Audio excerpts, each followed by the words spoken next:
सुप्रभात बच्चों, मैं आशा करता हूँ कि पिछली वीडियो को आप लोगों ने ध्यान से समझा होगा, देखा होगा और उसमें मैं बताया था कि किस तरीके से पद परिचय में लिखना क्या होता है, पद क्या होता है और उसी क्रम में संज्ञा और उसके भेद को बताया था। अब आगे लिंग, वचन और कारक जानेंगे, फिर धीरे धीरे पद परिचय का अगले हिस्से पे आएंगे, किस तरीके से परिचय बनाया जाता है, कुछ उदाहरण के द्वारा हम लोग समझेंगे। अब संज्ञा और उसके भेद के बाद पद परिचय में संज्ञा और सर्वनाम में जो चार चीजें लिखना होता है, जो अगर संज्ञा और सर्वनाम पद हो तो भेद, लिंग, वचन और कारक। तो भेद हमने संज्ञा का पढ़ा था। अब लिंग, जैसा कि पिछले कक्षाओं से ही आप पढ़ते आए हैं, तो इस पर बहुत ही विस्तार में से हम लोग चर्चा नहीं करेंगे, बस जानेंगे लिंग होता क्या है। लिंग सामान्य तौर पर हिंदी में दो लिंग होता है, एक स्त्रीलिंग और एक पुल्लिंग। जिससे स्त्री जाति का बोध हो उसे स्त्रीलिंग कहते हैं और जिससे पुरुष जाति का बोध हो उसे पुल्लिंग कहते हैं। उसी तरीके से वचन भी है, आप लोग पिछले कक्षाओं से ही पढ़ते आए हैं। वचन हिंदी में दो है, एक वचन और बहुवचन। जिससे एक का बोध है उसे एक वचन, जिससे एक से ज्यादा का बोध हो उसे बहुवचन कहते हैं। धीरे धीरे लिंग के वैसे कुछ पहचानने के नियम भी होते हैं, जिसको विद्यालय आने के बाद हम लोग विस्तार से इसको सीखेंगे। अभी के क्रम में, वीडियो के क्रम में हम लोग जानेंगे कारक और पद परिचय बनाना सीखेंगे।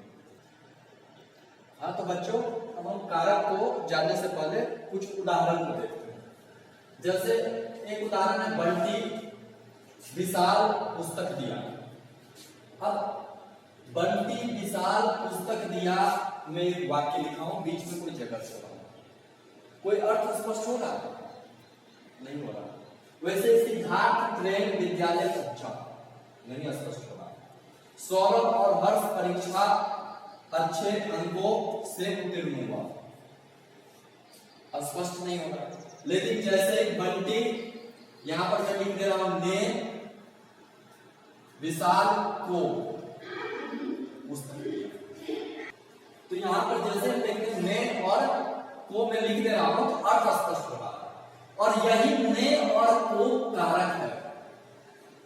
कैसे समझेंगे कारक है? तो कारक होता क्या है, पहले इस पे विचार करेंगे। जैसे सिद्धार्थ ट्रेन विद्यालय पहुंचा, लेकिन अगर मैं लिख देना सिद्धार्थ ट्रेन से विद्यालय पहुंचा। सौरभ और हर्ष परीक्षा अच्छे अंकों से उत्तीर्ण हुआ, अगर मैं परीक्षा में अर्थ स्पष्ट हुआ। यानी इसका क्या काम है? संबंध बताना। ये संबंध बता रहा है किससे? किसी भी संज्ञा या सर्वनाम शब्द का वाक्य में आए हुए अन्य शब्दों से, और यही कारक है। तो कारक कहेंगे किसे? कारक उसे कहेंगे वाक्य में आए संज्ञा या सर्वनाम का वह रूप जिससे वाक्य में आए हुए अन्य शब्दों के साथ संबंध स्पष्ट हो, उसे हम कारक। अभी हम लोगों ने विभिन्न उदाहरणों के द्वारा कारक को समझने की कोशिश किया। आइए अब परिभाषा का निर्माण करते हैं। क्या संज्ञा या सर्वनाम के जिस रूप से उसका संबंध वाक्य में आए अन्य शब्दों के साथ जाना जाता है उसे कारक कहते हैं। हम लोगों ने देखा भिन्न भिन्न उदाहरणों के द्वारा वो कारक है क्या? संज्ञा और सर्वनाम का रूप है जिसका संबंध, अगर उस रूप को मैं हटा देता था तो वाक्य कुछ भी नहीं हुआ करता था। इसीलिए कारक का बहुत ही महत्वपूर्ण योगदान है व्याकरण में और भाषा में भी। तो कारक इसे कहेंगे संज्ञा या सर्वनाम के जिस रूप से उसका संबंध वाक्य में आए हुए। याद करने की जरूरत नहीं है, संज्ञा सर्वनाम को वह रूप जिसका संबंध वाक्य में आए हुए अन्य शब्दों के साथ आए उसे कारक कहा जाता है। जैसे यहां देखिए, राम ने डंडे से घोड़े को पीटा। अगर ने हटा दिया जाए और से हटा दिया जाए, को हटा दिया जाए, तो क्या हो जाएगा? राम डंडे घोड़े पीटा। कोई शब्द ही नहीं बनेगा, कोई वाक्य ही नहीं बनेगा। लेकिन जैसे राम ने डंडे से घोड़े को पीटा, मैं लिख रहा हूं, पूरा का पूरा अर्थ स्पष्ट हो रहा है। कारक का यही काम है, जो वाक्य में आए हुए अपने रूपों के द्वारा वाक्य का पूर्ण अर्थ स्पष्ट करना। अगर कारक नहीं होगा तो कोई भी अर्थ स्पष्ट नहीं होगा। आइए अब इसके अलग अलग प्रकृति के हिसाब से अलग अलग भेद है, इसके भेद को जानते हैं। हिंदी में कारक की संख्या 8 है। पहला कर्ता कारक, कर्म कारक, करण कारक, संप्रदान कारक, अपादान, संबंध, अधिकरण और संबोधन। अब हम लोगों ने उदाहरण के माध्यम से ये देखा था संज्ञा या सर्वनाम का रूप, जैसे ने का प्रयोग किया जाता था को, से, का, रे के द्वारा। ये जो रूप है ये कारक का परसर्ग कहा जाता है। इसी रूप को विभक्ति चिन्ह भी कहते हैं, कहीं कहीं विभक्ति लिखा जाता है। तो सब अलग अलग स्वभाव के अनुसार, कारक के भेद का जो स्वभाव है उसके अनुसार अलग अलग विभक्ति चिन्ह है। इसे याद करना बहुत ही जरूरी है। जैसे कर्ता कारक के साथ इसका विभक्ति चिन्ह होता है ने। कर्म को, इसे आप लोग अपने कॉपी में भी नोट कर सकते हो। कर्म से, ये इसका विभक्ति चिन्ह है जिसे हम परसर्ग भी कहते हैं। संप्रदान में दो होता है, को और के लिए।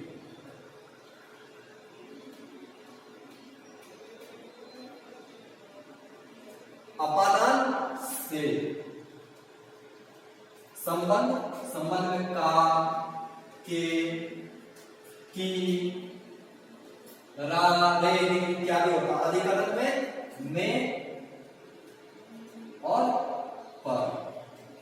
संबोधन में है, अरे, जैसा नाम से स्पष्ट है, एड्रेसिंग है, अरे, अजी, कुछ भी हो सकता है। अब हम कई देखते हैं दिक्कत क्या होती है, जहां पर भी ये सारे विभक्ति चिन्ह आते हैं हम समझ लेते हैं ये कारक है। जैसे बंटी ने विशाल को पुस्तक दिया, तो हमने बंटी कौन सा कारक हो गया, कर्ता कारक। विशाल को, अब को संप्रदान कारक में भी है, को कर्म कारक में भी है। यहां पर थोड़ा सा कंफ्यूजन है, यहां पर संप्रदान कारक होगा या कर्म कारक। तो इस ऐसे कंफ्यूजन में, जैसे कर्म में से है और अपादान में भी से है और कर्म कारक में भी से है। आइए इस अंतर को समझेंगे, उसके बाद कुछ विभक्ति चिन्ह को एक एक करके समझते हैं। तो आइए अब हम धीरे धीरे एक एक भेद को पढ़ते हैं और जानते हैं। कर्ता कारक, जैसा कि नाम से ही स्पष्ट है, कर्ता। कर्ता का अर्थ होता है काम करने वाला। तो वाक्य में कार्य करने वाले को कर्ता कहते हैं। जैसे राम ने पत्र लिखा, इसमें कार्य कौन कर रहा है, राम। बहन ने खाना पकाया, कार्य कौन कर रही है, बहन। हम कहां जा रहे हैं, किसके द्वारा कार्य हो रहा है, हम। इन वाक्यों में राम, बहन तथा हम काम करने वाले हैं, इसलिए ये कर्ता कारक है। और कहीं कहीं विभक्ति चिन्ह छुपा भी, जहां पर छुपा है वहां प्रश्न हम करेंगे कौन, और जो भी उत्तर आएगा कर्ता कारक होगा। जैसे हम कहां जा रहे हैं, अब हम प्रश्न करते हैं कौन, यहाँ तो विभक्ति चिन्ह नहीं लगाएंगे, यहाँ तो मान लीजिए विभक्ति चिन्ह लगा पहचान। तो हम कहां जा रहे हैं, यहाँ छुपा है, हम प्रश्न कर रहे हैं कौन, उत्तर आया। तो जो भी कार्य करेगा हम प्रश्न करेंगे किसी भी वाक्य में कौन, और कौन जो उसका उत्तर आएगा कार्य करने वाला है, कर्ता कारक है। इसी तरह कर्म कारक। कर्म कारक क्या है, संज्ञा या सर्वनाम अथवा जिस वस्तु या व्यक्ति पर क्रिया का प्रभाव पड़े, क्रिया का फल। जैसे वह पत्र लिखता है, लिखना का फल किस पे पड़ रहा है, पत्र पे। इसको हम इस तरीके से क्वेश्चन कर सकते हैं, क्या लिखता है, पत्र। तो अध्यापक छात्र को पीटता है, एक तो को विभक्ति है, और एक और प्रश्न हम कर सकते हैं किसको। अध्यापक छात्र को पीटता है, तो किसको, तो छात्र को। तो छात्र क्या हो जाएगा, कर्म कारक। क्रिया का प्रभाव, पीटना का प्रभाव किस पे पड़ रहा है, छात्र पे, तो छात्र कर्म कारक, और इसका चिन्ह को होता है। करण का अर्थ होता है साधन। तीसरा कारक है करण कारक, इसमें विभक्ति से विभक्ति लगता है, और इसका जो मूल अर्थ होता है साधन। करण का अर्थ ही होता है साधन, साधन मतलब माध्यम। और जैसे बच्चा बोतल से दूध पीता है, तो बच्चा को दूध पीने का साधन क्या है, बोतल। तो बोतल क्या हो जाएगा, ये बोतल हो जाएगा करण कारक। बच्चे गेंद से खेल रहे हैं, तो गेंद क्या हो जाएगा, करण कारक। तो अब जो भी साधन हुआ बस से आता है, किससे साधन है, बस माध्यम में आने का, और से विभक्ति है, कहीं भी से विभक्ति होगी और माध्यम होगा अगर, तो हमेशा करण कारक होगा। फोर्थ है संप्रदान कारक। संप्रदान कारक संप्रदान, सम का अर्थ होता है कभी कभी समान भी होता है, और कभी कभी वस्तु के रूप में भी सम का अर्थ लिया जाता है। और प्रदान मतलब देना, जब किसी को कुछ देते हैं तो उसे संप्रदान कारक कहा जाता है। उसमें अगर उसमें को या के लिए विभक्ति आता है तो संप्रदान कारक होता है, जिसके लिए कर्ता कुछ कार्य करे उसे, जैसे गरीब को खाना दो। अब एक चीज यहाँ पर चीज है, कर्म में भी को था, लेकिन और संप्रदान में भी को है, लेकिन संप्रदान और कर्ण में कब समझेंगे ये संप्रदान कारक है और कैसे जानेंगे ये कर्म कारक है।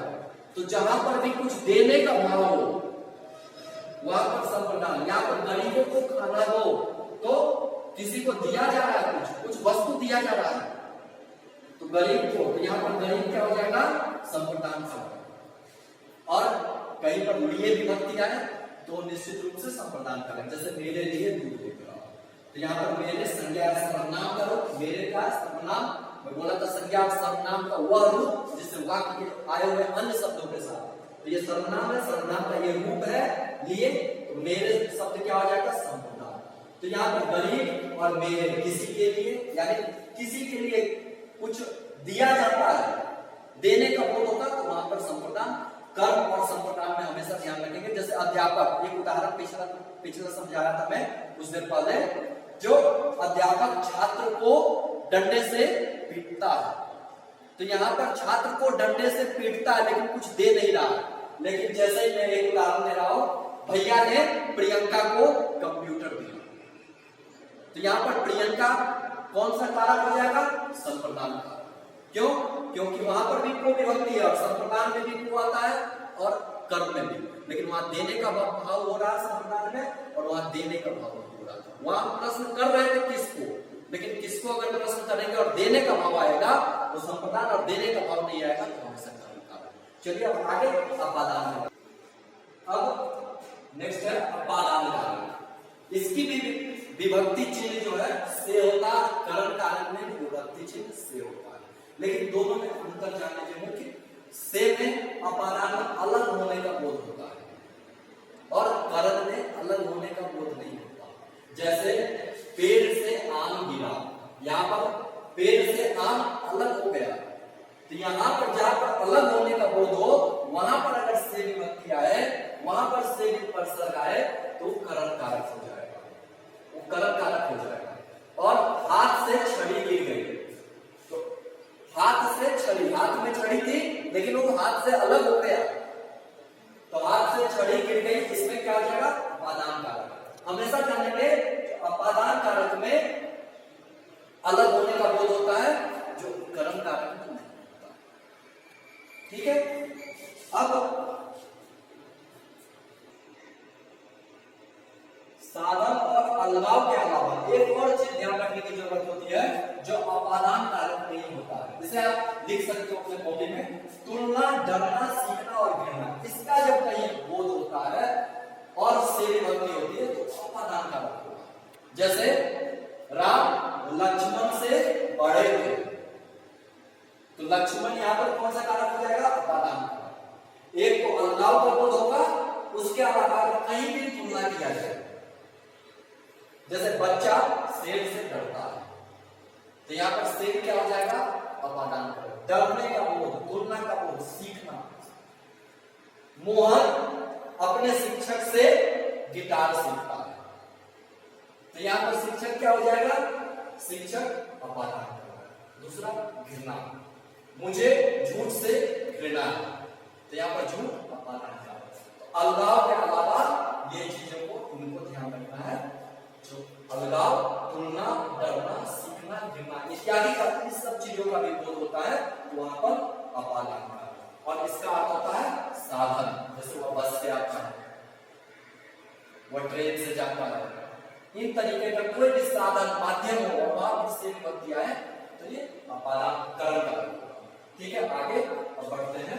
नेक्स्ट संबंध कारक। संबंध कारक में जैसा कि स्पष्ट संबंध, नाम से स्पष्ट संबंध बता रहा है, दो वाक्य में आए हुए संज्ञा और संबंध का वह रूप जिसका संबंध जो किसी दो व्यक्तियों के बीच में संबंध बताए। जैसे सीतापुर मोहन का गांव है, और सबसे आसान है कहीं पे भी का, के, की, रा, रे, री विभक्ति है तो वहां पर संबंध। जैसे यह पुस्तक उसका, तो यहाँ पर उसका क्या हो जाएगा संबंध का। सेना के जवान आ रहे हैं, तो यहाँ पर सेना क्या हो जाएगा के विभक्ति। कहीं पर भी का, के, की, रा, रे विभक्ति आए तो संबंध कारक होता है। और हमेशा विभक्ति तो आप लोग याद ही कर लीजिए, जो विभक्ति चिन्ह है, परसर्ग चिन्ह, बहुत ही पद परिचय में बहुत ही काम आएगा। चलिए अब आगे आते हैं।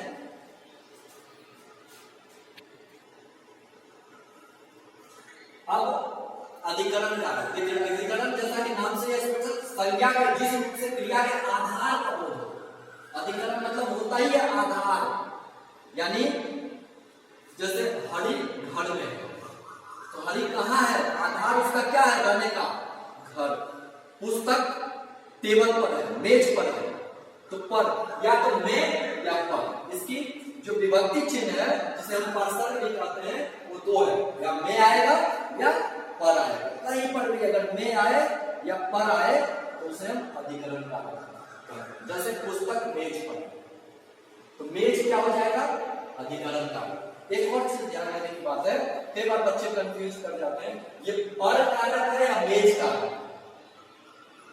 हम लोगों ने अभी से तक ने, के द्वारा, से इत्यादि बहुत सारे रूपों का प्रयोग किया, बहुत सारे। तो ये कारक का विभक्ति चिन्ह है, परसर्ग है, जिसके कारण ये पता चलता है ये कौन सा कारक है, मेज कौन सा कारक है। तो मेज इस चिन्ह के द्वारा हमें स्पष्ट होता है, जो मेज अधिकरण कारक। तो कारक जो है संज्ञा सर्वनाम का रूप जो है वो तो विभक्ति चिन्ह है, लेकिन कारक शब्द है। ठीक है, अब आगे संबोधन। संबोधन में किसी को हम संबोधित करते हैं, जैसे हे ईश्वर रक्षा करो, अरे बच्चों शोर मत करो, हे ईश्वर, अरे, ये सब हे अजी, ये सारे संबोधन कारक है।